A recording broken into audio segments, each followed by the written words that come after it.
Bonjour et bienvenue sur CMG Raconte, le podcast diffusé par CMG Consulting Group. Notre podcast n'aura jamais aussi bien porté son nom que dans cet épisode. Aujourd'hui, CMG se raconte. C'est en 2006 que l'histoire de CMG commence. C'est l'histoire d'une rencontre et d'une envie de changer l'univers du conseil. 15 ans plus tard, le cabinet est devenu un groupe prospère, composé de 4 cabinets en France et au Portugal.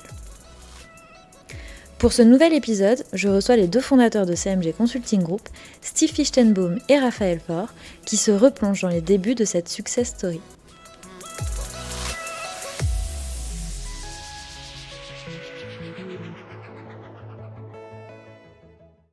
Bonjour Steve, bonjour Raphaël. Bonjour Julia. Bonjour Julia. Merci d'avoir pris du temps pour être ici avec nous. Je vous propose de commencer par nous raconter un peu comment vous est venue l'idée de créer CMG déjà.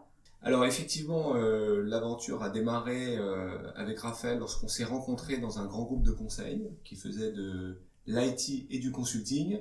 On s'est rencontrés dans cette structure dans laquelle on a joué un rôle à la fois de développer un département de consulting hors IT auprès du secteur bancaire. Et lors d'un déjeuner avec Raphaël, puisqu'on travaille ensemble depuis plus de 2 ans, on a eu l'idée de créer une structure très spécialisée hors IT au départ sur la gestion des risques. Donc tout a démarré lors d'un déjeuner. On mangeait dans une sandwicherie, on s'était attablé et on a commencé à parler d'un projet de créer cette structure-ci et de l'imaginer telle qu'on aurait voulu l'avoir, c'est-à-dire une structure à taille humaine et encore une fois spécialisée au départ sur la gestion des risques. Vous étiez plutôt à quel niveau, à quel poste? Donc tu m'as dit que vous développiez la structure IT, c'est ça? Mais alors du coup, vous étiez quoi? Plutôt commercial, plutôt développement? Vous occupiez des consultants?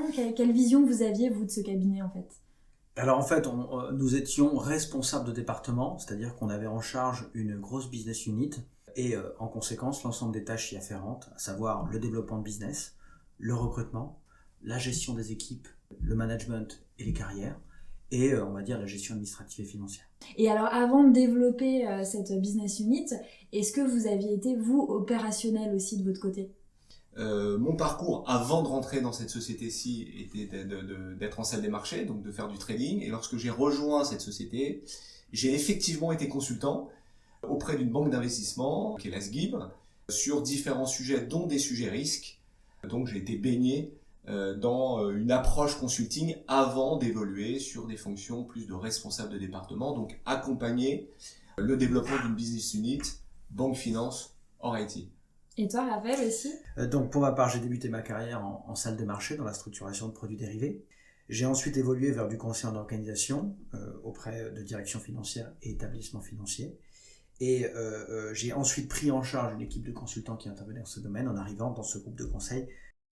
Ok, mais donc en fait, vous avez connu un peu l'ensemble finalement des métiers d'un cabinet de conseil. C'est-à-dire que vous aviez été à la fois opérationnel, vous avez développé une business unit, donc c'est comme si vous aviez développé une partie d'un cabinet, un petit cabinet, et puis finalement vous vous êtes dit pourquoi pas créer notre propre structure en sortant finalement de cette grosse boîte dans laquelle vous étiez tous les deux. Exactement, c'est très bien résumé, c'est exactement ce qu'on s'est dit.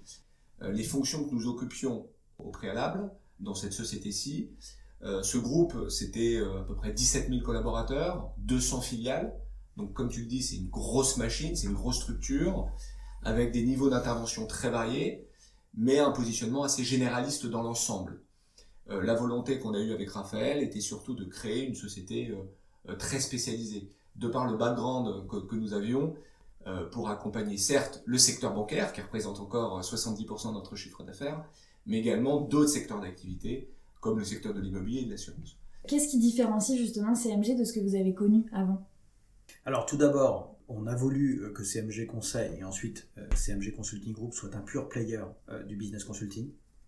Un certain nombre de structures qui sont des grands groupes de conseil ont une fonction également IT sur laquelle on n'a pas voulu se positionner de manière à marquer clairement notre capacité à nous positionner avec une marque employeur et une façon d'adresser nos clients qui soit très spécialisée, conseil, opérationnel métier, conseil en organisation, gestion et pilotage de projet. Deuxièmement, on a souhaité également transformer notre business model pour mettre le consultant au cœur de l'organisation, à la fois dans la façon dont il accompagne ses clients, mais également dans la façon dont il manage ses équipes et potentiellement les consultants qui interviennent sur l'émission. Alors, on a parlé du facteur différenciant de CMG Conseil, de là où vous étiez avant. Mais alors, les tout débuts de CMG, c'était comment ? Vous avez commencé chez vous ? Comment ça s'est passé ? Eh ben, effectivement, on a démarré chez moi. Lorsqu'on a décidé de créer la structure, en tout cas, les premières réunions que nous faisions étaient dans mon ancien appartement. Et puis, assez vite, il nous a fallu quand même des bureaux. Et donc, nous avons loué nos premiers bureaux rue du Colisée dans le 8e, dans un centre d'affaires, où nous avons occupé un tout petit bureau qui faisait un tout petit peu plus de 10 mètres carrés. Et l'aventure CMG a d'abord démarré chez moi, puis dans ce bureau-là, dans lequel nous avons dû rester une petite année. Et puis ensuite, nous avons pris nos propres bureaux, puisque les choses se déroulaient plutôt bien. Et alors, du coup, vous avez, j'imagine, au début, les premières missions, vous faisiez comment ? En fait, vous faisiez appel à des indépendants ? Vous faisiez les missions vous-même ? Comment ça s'est passé ? Je pense que la grande force dont on a su faire preuve au départ, c'est d'investir tout de suite dans le recrutement. Et d'ailleurs, nos 2 premiers collaborateurs recrutés, donc c'est toujours Arnaud Muller, qui est arrivé fin octobre 2006, et Benjamin Mosseri, qui est arrivé début 2007. D'accord. Oui, donc en fait, vous avez assez rapidement été 4. C'est ça. Et donc, c'est Arnaud et Benjamin qui faisaient les premières missions chez les clients. Exactement. Et qui, en plus, vous aidaient à développer, j'imagine, qui se sont impliqués assez rapidement dans le développement de CMG. Exactement. Effectivement, quand tu lances une structure, tu fais tout. Donc, lorsque nous avons démarré la société, il fallait d'un côté recruter, appeler des clients, faire des réunions, gérer l'administratif, gérer les bons prestataires, à commencer par le juridique ou par les cabinets d'expertise comptable. Donc, on faisait tout avec Raphaël. Et puis, très vite, effectivement, Arnaud et Benjamin nous ont rejoints. On a toujours eu dans l'idée de recruter en embauche directe. Donc, on a très tôt investi sur le recrutement pour identifier les bons collaborateurs pour rejoindre l'aventure. Et oui, parce que finalement, quand on est dans le conseil, le cœur du métier, ça reste l'humain. Donc, on ne peut pas se vendre sans avoir de l'humain derrière qui va effectuer les missions, finalement. Et alors, du coup, en tant qu'entrepreneur, c'est quoi la plus grosse difficulté à laquelle vous avez fait face ? Je crois que la plus grosse difficulté, c'est finalement d'être persuadé que c'est possible. Alors que la plupart du temps, tout le monde vous dit que ça ne l'est pas. Et j'ai envie de dire que ceux qui pensent que ça n'est pas possible devraient essayer de ne pas déranger ceux qui pensent que ça l'est.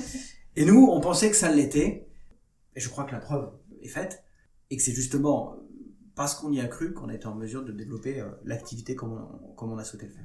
Et alors, tu parles de la difficulté, Raphaël, d'avoir l'impression de pouvoir tout faire.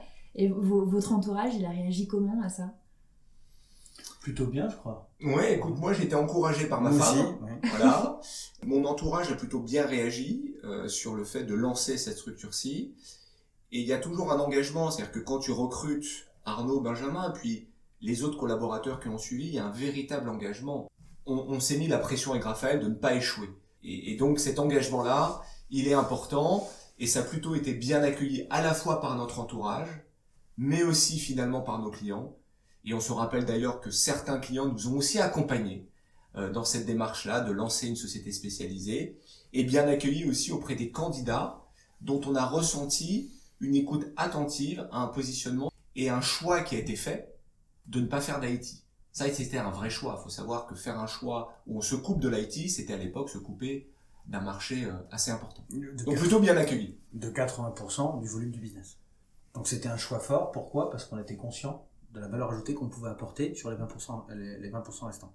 Votre plus grande fierté aujourd'hui concernant CMG, c'est quoi, Raphaël ?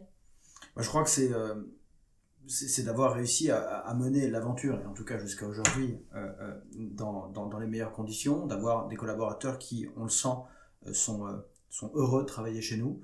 Et je crois que ça, c'est effectivement notre plus grande fierté, nous rendre compte qu'on a réussi tous ensemble à créer une structure dans laquelle il fait bon vivre. Et d'ailleurs, notre taux de turnover est quand même très faible, ce qui, à mon avis, démontre en tout cas notre capacité à pouvoir à la fois fidéliser et faire évoluer nos collaborateurs.